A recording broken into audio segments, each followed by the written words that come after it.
Hello every one, welcome back. അപ്പോൾ എനിക്ക് നിങ്ങളുടെ അടുത്തൊരു ക്വസ്റ്റ്യൻ ആണ് ചോദിക്കാനായിട്ടുള്ളത്. അതായത് നിങ്ങൾ 10ാം ക്ലാസ്സിൽ പഠിച്ചതുപോലെയാണോ ഇപ്പോഴും പഠിക്കുന്നത്? നിങ്ങൾ സ്വയമേ ഒന്ന് ആ ഒരു ക്വസ്റ്റ്യൻ ചോദിച്ചു നോക്കിയേ. ഞാൻ 10ാം ക്ലാസ്സിൽ പഠിച്ചതുപോലെയാണ് ഇപ്പോൾ പഠിക്കുന്നത്. പലർക്കും അതിന് ഉത്തരം ഉണ്ടാകത്തില്ല അല്ലേ? പലർക്കും അതിനുള്ള ഉത്തരം എന്ന് പറയുന്നത് അല്ല, ഞാൻ 10ാം ക്ലാസ്സിൽ ഇതിലും നന്നായിട്ട് പഠിക്കുമായിരുന്നു എന്ന് പലർക്കും ഒരു തോന്നലുണ്ടായിരിക്കും അല്ലേ? അപ്പം എന്താ പറയുക, 10ാം ക്ലാസ്സിലിട്ട ആ ഒരു എഫേർട്ട് നമ്മൾ എന്താണ് ഇപ്പം നമ്മളത് ഇടുന്നില്ല അല്ലേ? 10ാം ക്ലാസ്സിലിട്ട ആ ഒരു എഫേർട്ടും രാവിലെ എണീറ്റിരുന്ന് പഠിച്ചതും അതുപോലെ അത്ര കഷ്ടപ്പെട്ട് നമ്മളിപ്പോൾ പഠിക്കുന്നുണ്ടെന്ന് ചോദിച്ചു കഴിഞ്ഞാൽ ഇല്ല അല്ലേ? അതിൻ്റെ പകുതി പോലും നമ്മളിൽ പലരും ഇപ്പോൾ എന്താണ് അത് ചെയ്യുന്നില്ല അല്ലേ? അങ്ങനെ ഒരാൾ തന്നെയായിരുന്നു ഞാനും എന്ന് പറയുന്നത്. അതുകൊണ്ട് തന്നെയാണ് എനിക്കിത് നിങ്ങളുടെ അടുത്ത് കമ്മ്യൂണിക്കേറ്റ് ചെയ്യാനായിട്ട് പറ്റുന്നത്. ഓക്കെ, അപ്പോൾ എന്താണ് നമ്മുടെ അക്കാഡമിക് കംബാക്കിനുള്ളൊരു സമയമായിട്ടുണ്ട് അല്ലേ? ഇപ്പോൾ അതേ നമ്മുടെ ക്രിസ്മസ് എക്സാം ആയിട്ടുണ്ട്. ഇനി നമുക്ക് അധികം ദൂരമില്ല, ഫൈനൽ എക്സാമിലേക്ക് അധികം ദൂരമില്ല. അപ്പോൾ നിങ്ങൾക്ക് അറിയണ പോലെ തന്നെ ക്രിസ്മസ് എക്സാമിന് എന്താണ് നിങ്ങളുടെ ഫുൾ പോർഷൻസിൻ്റെ, അതായത് നിങ്ങൾക്ക് ഫൈനൽ എക്സാമിനുള്ള എൻറ്റയർ പോർഷൻസിൻ്റെ 90% അല്ലെ 80 to 90% നിങ്ങളിവിടെ കംപ്ലീറ്റ് ചെയ്യണം. അപ്പോൾ നിങ്ങൾ അത്രയും പഠിക്കുകയാണെങ്കിൽ എന്താണ്, നിങ്ങൾ അത്രയും പഠിക്കുകയാണെങ്കിൽ നിങ്ങൾക്ക് എന്താ പറയുക, അത്രത്തോളം എളുപ്പമായിരിക്കും. ഫൈനൽ എക്സാമിലേക്കുള്ള ഒരു ആ ജേർണി എന്ന് പറയുന്നത് അത്രത്തോളം എളുപ്പമായിരിക്കും. ഓക്കെ, അപ്പോൾ എന്താണ് നിങ്ങളുടെ അക്കാഡമിക് കംബാക്കിനുള്ള ഒരു ടൈം ആയിട്ടുണ്ട് മക്കളെ.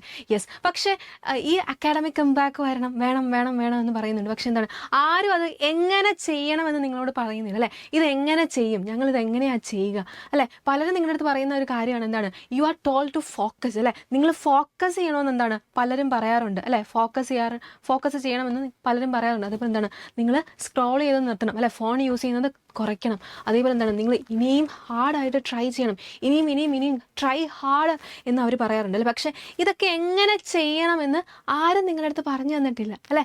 ആരും അത് പറഞ്ഞു തന്നിട്ടില്ല. അപ്പോൾ നമുക്ക് എങ്ങനെ ഇത് നമ്മൾ ചെയ്യും? ഈ എന്താ പറയുക, ഒരു അക്കാഡമിക് കംബാക്ക്, എനിക്ക് 10ാം ക്ലാസ്സിൽ പഠിച്ച പോലെ ഞാനിത് എങ്ങനെ പഠിക്കും? ഓക്കെ, ഞാൻ എങ്ങനെ ഒന്നുകൂടെ ഫോക്കസ് ചെയ്യും? ഈ ഫോണിൻ്റെ ഈ ഒരു ഉപയോഗം ഞാൻ എങ്ങനെ കുറയ്ക്കും എന്നൊക്കെ ഒരു തോന്നൽ നിങ്ങൾക്ക് ഉണ്ടാവും അല്ലേ? എങ്ങനെ ഞാൻ ഒന്നുകൂടെ ഹാർഡായിട്ട് ട്രൈ ചെയ്യും? എന്നെക്കൊണ്ട് പറ്റുമോ? എന്നെക്കൊണ്ട് പഴയ പോലെ ഇരുന്ന് പഠിക്കാൻ പറ്റണില്ല. അങ്ങനെ പല പ്രശ്നങ്ങളും നിങ്ങൾക്ക് ഉണ്ടായിരിക്കും അല്ലേ? യെസ്, അപ്പോൾ അതിനൊരു സൊല്യൂഷനായിട്ടാണ് ഞാൻ വന്നിരിക്കുന്നത്. Okay, yes. അപ്പം ഫസ്റ്റ് മിസ്സിന് പറയാനുള്ള കാര്യം എന്ന് വെച്ച് കഴിഞ്ഞാൽ, നിങ്ങൾക്ക് എന്താ ഒരുപാട് സബ്ജക്ട്സ് ഉണ്ട് അല്ലേ? നമുക്ക് accountancy, business studies, economics, English, Hindi, അല്ലെങ്കിൽ മലയാളം എടുത്തവർക്ക് മലയാളം, കമ്പ്യൂട്ടർ ആപ്ലിക്കേഷൻ, മാത്സ് എടുത്തവർക്ക് മാത്സ്, ഇങ്ങനെ ഇത്രയും സബ്ജക്ട്സ് നിങ്ങൾക്കുണ്ട്. 6 സബ്ജക്ട്സ് ഉണ്ട്. അപ്പം ഒരേ സബ്ജക്റ്റ് നിങ്ങൾ കണ്ടിന്യൂസ് ആയിട്ട് പഠിക്കാതെ നിങ്ങൾ എന്താണ് മിക്സ് ചെയ്ത് പഠിക്കുക. 2-3 സബ്ജക്ട്സ് എന്താണ്, 2-3 സബ്ജക്ട്സ് എന്താണ് നിങ്ങൾ മിക്സ് ചെയ്ത് പഠിക്കുക. ഒരു ടാർഗറ്റും കാര്യങ്ങളൊക്കെ വെച്ചിട്ട് എന്താണ് നിങ്ങൾ ഈ 2-3 സബ്ജക്ട്സ് എന്ന് പറയുന്നത് മിക്സ് ചെയ്ത് പഠിക്കുക. ഓക്കെ, മിക്സ് ചെയ്ത് പഠിക്കുക. അപ്പോൾ തന്നെ എന്താണ് നിങ്ങൾക്ക് ആ ഒരു മടുപ്പോ കാര്യങ്ങളോ അവിടെ ഫീൽ ചെയ്യത്തില്ല. ഓക്കെ, അപ്പോൾ എന്താണ് അത്രയും ഒരു സബ്ജക്റ്റ് തന്നെ നമ്മൾ പഠിക്കുകയാണെങ്കിൽ നമുക്ക് എന്താ കുറച്ച് കഴിയുമ്പോൾ നമുക്ക് ബോറടിക്കും അല്ലേ? ഇപ്പോൾ എക്കണോമിക്സ് കുറേ നേരം നമ്മൾ വായിച്ചിരുന്നാൽ അയ്യോ ഇത് മടുത്ത് അല്ലേ, നമുക്കൊരു ഭയങ്കര ബോറടിക്കും. പക്ഷേ അതേസമയം എന്താ, കുറച്ച് നേരം എക്കണോമിക്സ് പഠിച്ചു, കുറച്ച് നേരം അക്കൗണ്ടൻസി പഠിച്ചു, കുറച്ച് നേരം ബിസിനസ് സ്റ്റഡീസ് പഠിച്ചു കഴിഞ്ഞാൽ എന്താണ് അങ്ങനെ മിക്സ് ചെയ്ത് പഠിക്കുകയാണെങ്കിൽ നമുക്ക് തന്നെ ഒരു ഇൻട്രസ്റ്റും കാര്യങ്ങളും അവിടെ തോന്നും. Okay, yes. പിന്നെ ഒരു കാര്യം എന്തെന്ന് പറഞ്ഞു കഴിഞ്ഞാൽ നിങ്ങൾ തന്നെ എക്സ്പ്ലെയിൻ ചെയ്യുക, സെൽഫ് എക്സ്പ്ലനേഷൻ നടത്തുക. ഓക്കെ, അതായത് എന്താണ്, നിങ്ങൾ തന്നെ ഒരു കാര്യം പഠിച്ചിട്ട് നിങ്ങളത് ഉറക്കെ സംസാരിച്ച് നിങ്ങളോട്, അതായത് നിങ്ങൾ മറ്റൊരാൾക്ക് പറഞ്ഞു കൊടുക്കുന്ന പോലെ നിങ്ങൾക്ക് പറഞ്ഞു കൊടുക്കുക. ഓക്കെ, നിങ്ങൾ തന്നെ സ്വയം എക്സ്പ്ലെയിൻ ചെയ്യുക, ഉറക്കെ ഇത് പറയാം, ഇതെങ്ങനെയാണ്, ഇത് വരാനുള്ള കാരണം ഇതാണ് എന്നെന്താണ് സ്വയമേ ഒരു എക്സ്പ്ലനേഷൻ അവിടെ നടത്തുക. അപ്പോൾ തന്നെ എന്താണ് നമ്മൾ മറ്റൊരാൾക്ക് പഠിപ്പിച്ചു കൊടുക്കുമ്പോൾ നമ്മുടെ അറിവ് കൂടും അല്ലേ? അതുപോലെ നമ്മളെ തന്നെ പഠിപ്പിക്കുമ്പോൾ എന്താണ് ഒരു സെൽഫ് എക്സ്പ്ലനേഷനും കാര്യങ്ങളും അവിടെ വരുമ്പോൾ ആ ഒരു സംഭവം അല്ലെ, ആ ഒരു എന്താ പറയുക, പെട്ടെന്ന് നമ്മൾ പഠിക്കും. ഓക്കെ, അതുപോലെ ഒരു സംഭവമാണ് എന്താണ്, ഇപ്പം നിങ്ങൾ ഒരു 25 മിനിറ്റ്സ് പഠിച്ചു എന്ന് വിചാരിക്കാം. ഓക്കെ, ഒരു 25 മിനിറ്റ്സ് നിങ്ങൾ പഠിച്ചു എന്ന് വെക്കാം. ഓക്കെ, ആ 25 മിനിറ്റ്സ് പഠിച്ചു കഴിഞ്ഞാൽ നിങ്ങൾ എന്താ ഒരു 5 മിനിറ്റ്സ് നിങ്ങളവിടെ ബ്രേക്ക് എടുക്കണം. ഓക്കെ, ഒരു 5 മിനിറ്റ്സ് നിങ്ങളവിടെ ബ്രേക്ക് എടുക്കണം.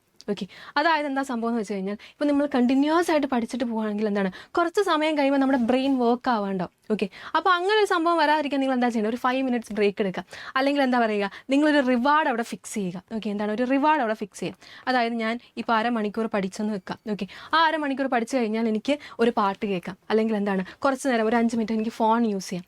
അല്ലെങ്കിൽ എന്താ പറയുക, ഇപ്പം ഞാൻ എങ്ങനെയാണ് ചെയ്തുകൊണ്ടിരുന്നതെന്ന് വെച്ച് കഴിഞ്ഞാൽ, പക്ഷേ ഈ കോളേജിലൊക്കെ സമയത്ത് ഒരു മോഡ്യൂൾ പഠിച്ചു കഴിഞ്ഞാൽ ഒരു സീരീസിൻ്റെ ഒരു എപ്പിസോഡ്, ഇങ്ങനെയായിരുന്നു മിസ്സിൻ്റെ ഒരു റിവാർഡ്. അപ്പോൾ എന്താണ് നമ്മുടെ ഡോപ്പമൈൻ കൂടും, നമുക്കൊരു റിവാർഡ് കിട്ടുമെന്ന് അറിയുമ്പോൾ എന്താ നമ്മൾ ഈ സംഭവമൊക്കെ വേഗം പഠിക്കാൻ ശ്രമിക്കും. ഓക്കെ, ഞാൻ അങ്ങനെ തന്നെയാണ് ചെയ്തുകൊണ്ടിരുന്നത്. അതായത് ഒരു മോഡ്യൂൾ പഠിച്ചു കഴിഞ്ഞാൽ എന്താ ഒരു സീരീസിൻ്റെ ഒരു എപ്പിസോഡ് കാണും. ഓക്കെ, ഇങ്ങനെയായിരുന്നു മിസ്സിൻ്റെ റിവാർഡ് എന്ന് പറയുന്നത്. അപ്പോൾ നിങ്ങൾക്ക് എന്താണോ കാര്യമായിട്ട് തോന്നുന്നു. അല്ലെങ്കിൽ ഇപ്പം എന്താ പറയുക, ഒരു സീരീസ് കണ്ടാൽ അല്ലെങ്കിൽ ഫോൺ യൂസ് ചെയ്താൽ നിങ്ങൾ കോൺസെൻട്രേഷൻ പോകുന്നുണ്ടെങ്കിൽ നിങ്ങൾ വേറെ എന്തെങ്കിലും ഹോബീസ് ചെയ്യുക. കുറച്ച് നേരം ഒരു ബുക്ക് വായിക്കുക, ഒരു 5-10 മിനിറ്റ് ഒരു ബുക്ക് വായിക്കുക, അല്ലെങ്കിൽ എന്താണ് കുറച്ച് നേരം നടക്കുക, എന്തെങ്കിലും ജോലിയിൽ ഏർപ്പെടുക, അല്ലെങ്കിൽ കുറച്ച് നേരം പാട്ട് കേൾക്കുക, അങ്ങനെ എന്തെങ്കിലുമൊക്കെ കാര്യം ചെയ്യുക. ഒരു റിവാർഡ് നിങ്ങളവിടെ ഫിക്സ് ചെയ്യുക, ഒരു ബ്രേക്ക് നിങ്ങളവിടെ എടുക്കുക. ഓക്കെ. ആൻഡ് മോസ്റ്റ് ഇമ്പോർട്ടൻ്റ് ആയിട്ടുള്ള കാര്യമാണ് സ്പേസ്ഡ് റിവിഷൻ എന്ന് പറയും. അതായത് നിങ്ങളൊരു കാര്യം പഠിച്ചു, ഓക്കെ, ഇന്ന് നമ്മളൊരു കാര്യം പഠിച്ചു, നാളെ അതായത് 24 hours കഴിഞ്ഞ് നിങ്ങൾ ഈ ഒരു സംഭവം ഒരു 5 മിനിറ്റ് റിവൈസ് ചെയ്യുക. ഓക്കെ. അപ്പോൾ എന്താണ് നമ്മുടെ മെമ്മറിയിൽ അത് എന്താണ് നമ്മുടെ ബ്രെയിനിൽ അത് പറയും, ഇത് ഓർമ്മിച്ച് വെക്കേണ്ട സാധനമാണ്, അതുകൊണ്ടാണ് പിന്നെ ഇത് നമ്മൾ എടുക്കുന്നത് എന്നുള്ള കാര്യം മനസ്സിലാവും. ഓക്കെ. അതുപോലെ തന്നെ എന്താണ് ഈ 24 hours കഴിഞ്ഞ് എന്താ ഒരു 7 days കഴിഞ്ഞ് പിന്നെ ഇതൊരു 5 minutes റിവൈസ് ചെയ്യുക. അപ്പോൾ തന്നെ എന്താണ് നമ്മുടെ മെമ്മറിയിൽ അത് സ്റ്റോർ ആവും. ഓക്കെ. ഇത്രയും കാര്യങ്ങൾ നിങ്ങൾ ചെയ്യുക. ആൻഡ് എന്താണ് നമ്മുടെ ഈ ഫോണിൻ്റെ ഈ ഒരു അഡിക്ഷനും കാര്യങ്ങളൊക്കെ കുറയ്ക്കാനായിട്ട് നിങ്ങൾ എന്താ ചെയ്യണമെന്ന് വെച്ച് കഴിഞ്ഞാൽ, ഞാൻ ചെയ്തുകൊണ്ടിരുന്ന ഒരു കാര്യം തന്നെയാണ്. അതായത് നമ്മുടെ ഫോൺ ലോക്ക് ചെയ്ത് വെക്കാൻ പറ്റും. അതായത് നമ്മൾ സാധാരണ ലോക്ക് ചെയ്യുന്നതല്ല, ഒരു ആപ്പ് ഉണ്ടാവും. ആ ആപ്പിൽ നമുക്ക് എന്താ ഒരു ടൈം സെറ്റ് ചെയ്തിട്ട് 2 hours അല്ലെങ്കിൽ 3 hours സെറ്റ് ചെയ്ത് കഴിഞ്ഞിട്ട് എന്താ പിന്നെ ആ 3 hours കഴിഞ്ഞാലും നമുക്ക് ആ ഒരു ഫോൺ യൂസ് ചെയ്യാനായിട്ട് പറ്റത്തുള്ളൂ. അങ്ങനെയൊക്കെ ചെയ്ത് കഴിഞ്ഞാൽ എന്താണ് നമുക്ക് ഒരുപാട് എന്താണ് ഫോക്കസ് ചെയ്യാനായിട്ട് പറ്റും. ഓക്കെ. ഫോൺ ലോക്ക് ചെയ്ത് വെക്കുക. ഓക്കെ. യെസ്, ഇത്രയും കാര്യങ്ങൾ നിങ്ങളൊന്ന് ശ്രദ്ധിച്ച് നോക്കുക. നിങ്ങൾക്കൊരു അക്കാഡമിക് കംബാക്ക് എന്തായാലും ഇവിടെ ഉണ്ടാവും. ഓക്കെ.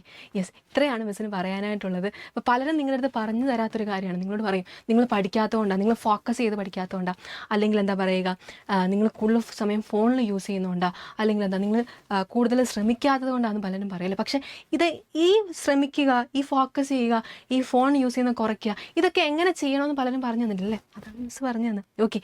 അപ്പം ഈ ഒരു സ്റ്റെപ്സും കാര്യങ്ങളൊക്കെ നിങ്ങൾ ഫോളോ ചെയ്ത് നോക്കുക.